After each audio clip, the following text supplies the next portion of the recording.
سجدہ صاحب کا طریقہ، اگر سجدہ صاحب رہ جائے تو سجدہ صاحب رہ گیا تو نماز ختم، نئی نماز آپ نے پڑھنی ہے.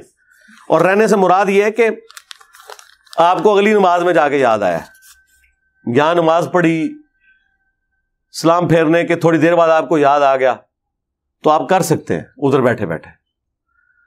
بعض اوقات کسی کی امام کے پیچھے رکعت ایک رہ گئی ہوتی ہے، وہ امام کے ساتھ ہی سلام پھیر دیتا ہے، وہ بھی بیچارے سمجھتے ہیں آپ تو پھیر دیا، پھیر کیا دیا، آپ اٹھ کے باہر بھی چلے جائیں نا، کوئی مسئلہ نہیں ہے، واپس آئیں، ایک رکعت رہ گئی ہے پوری کریں اور اینڈ پہ سجدہ صاحب کریں، نماز درست ہے.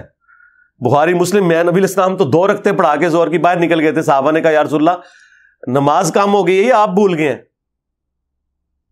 آپ نے کہا نہ تو نماز کام ہوئی نہ میں بھولا ہوں، یعنی حضور یہ بھی بھول گئے کہ آپ بھول چکے ہیں.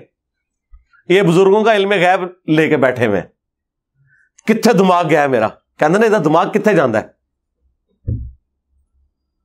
یہ رزلٹ سجدہ صاحب والی حدیث میں سے کبھی نہیں نکلتا تھا ان سے کہ حضور یہ بھی بھول گئے کہ آپ نماز میں بھول گئے، بھولنا بھی بھول گئے. اس صحابی نے کہا یا رسول اللہ آپ نے 2 رکعتیں پڑھائی ہیں. آپ فرمائیے ٹھیک کہہ رہے ہیں، ان کا ہاں. پھر آپ واپس آئے، 2 اور پڑھی، سجدہ صاحب کیا اینڈ پہ، اور پھر آپ نے فرمایا میں بھی انسان ہوں، جس طرح تم بھولتے ہو بھول جاتا ہوں، جب میں بھول جاؤں تو مجھے یاد کروا دیا کرو. اور بخاری مسلم میں جو کثرت سے 2 طریقے آئے نا وہ یہی ہیں کہ آخری سلام پھیرنے سے پہلے 2 سجدے کیے جائیں اور پھر دونوں طرف سلام پھیر دیا جائے. ایک یہ طریقہ، اور دوسرا یہ ہے کہ دونوں طرف سلام پھیر کے اینڈ پہ 2 سجدے کر لیے جائیں. ویسے تو 5 طریقے ہیں، وہ الگ سے میری ویڈیو آپ دیکھ لیں، تو جب آپ کو یاد آ جائے آپ اسی وقت کر لیں. لیکن اگر وہ نماز کا ٹائم ختم ہو چکا، اگلی نماز ہو چکی، تو اب ظاہر ہے وہ نماز تو پھر آپ کو دوبارہ ہی پڑھنی ہوگی.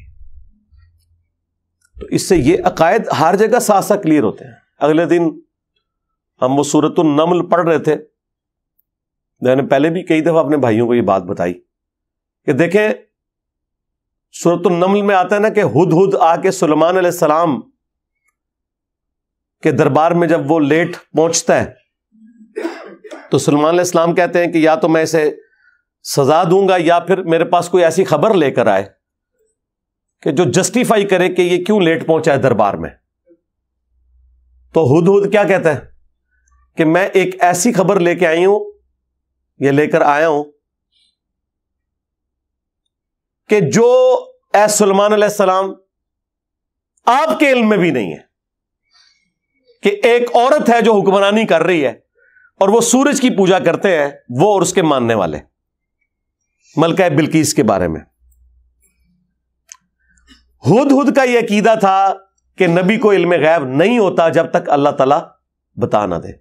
اور دیکھیں کتنا گستاخ ہدہد تھا، اس نے سیدھا آگے کہا کہ سلیمان آپ کو بھی نہیں پتا.